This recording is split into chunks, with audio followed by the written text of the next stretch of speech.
Sewerage کے ساتھ لالا موسیٰ میں سب سے اہم ایشو سروس روڈ پر گھنٹوں بارش کے پانی کا کھڑا ہونا ہے۔ گزشتہ روز بھی 1 گھنٹے کی بارش سے سڑک کے دونوں طرف سروس روڈ پر بارش کا پانی 5 گھنٹے بعد بھی کھڑا رہا، جس سے شہر 2 حصوں میں تقسیم ہو گیا۔ اس حوالے سے چیف آفیسر بلدیہ خابر جاوید گجر نے بتایا، اچھا سر، یہ جی ٹی روڈ پہ بارش کا پانی کھڑا ہو جاتا ہے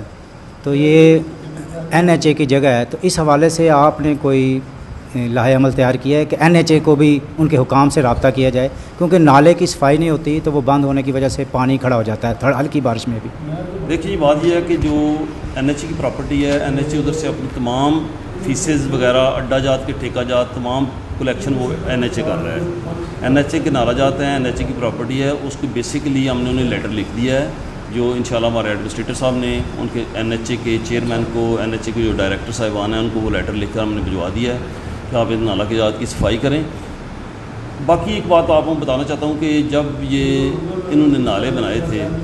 تو انہوں نے یہ پرامس کیا تھا NHA نے کہ ہم ان نالیوں کی نکاسی، ان نالوں کی نکاسی نالا بنا کر بمبر میں ڈال دیں گے، لیکن آج تک انہوں نے یہ نکاسی کا بندوبست نہیں کیا۔ ہمارا گرین CNG کے سامنے جو سیور پائپ لائن ہے ہماری، اس میں انہوں نے یہ پانی سارا ڈالا ہوا ہے، اس کی وجہ سے ہماری سیور لائنیں بھی بند ہو جاتی ہیں۔ تو میں گزارش کروں گا تو یہ کوشش کریں، اگر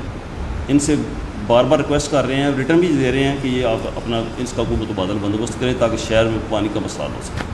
تاہم جب NHA گجرانوالہ کے آفیسر اسماعیل سے بات ہوئی تو انہوں نے کہا کہ جی ٹی روڈ کی طرف نالے کی صفائی ہماری ذمہ داری ہے، جبکہ سروس روڈ سائڈ نالے کی صفائی کرانا بلدیہ کی ذمہ داری ہے۔ AC کھاریاں اور ایڈمنسٹریٹر بلدیہ فیصل عباس مانگٹ کی کوششیں رنگ لے آئیں۔ NHA کے انسپیکٹر اسماعیل کی ہدایت پر سپروائزر رانا حمزہ کی نگرانی میں بدھ کے روز بھاری مشینری لا کر نالے کی صفائی کا کام شروع کر دیا گیا۔ شہریوں نے ایڈمنسٹریٹر بلدیہ فیصل عباس مانگٹ، کوآرڈینیٹر بلدیہ شبیر احمد بھٹی سے مطالبہ کیا کہ سروس روڈ پر پانی کھڑا ہونے سے جہاں سڑک متاثر ہوتی ہے وہیں شہر 2 حصوں میں تقسیم ہوتا ہے۔ قاہرہ ہاؤس سے تھانہ سٹی تک اور چرچ روڈ سے سبزی منڈی تک بارش کا پانی جھیل کا منظر پیش کرنے لگتا ہے، لہٰذا سروس روڈ نالوں کی صفائی کا کام بھی فی الفور مکمل کرایا جائے۔ شہریوں نے NHA کے حکام کو عرصہ دراز سے بند نالوں کی صفائی کا کام شروع کرانے پر خراج تحسین پیش کیا۔ رپورٹ رانا تنویر صدیقی، جذبہ نیوز، لالا موسیٰ۔ امیگریشن اور تارکین وطن کی خبروں سے باخبر رہنے کے لیے ہمارا YouTube چینل سبسکرائب کریں اور بیل آئیکن کو کلک کریں۔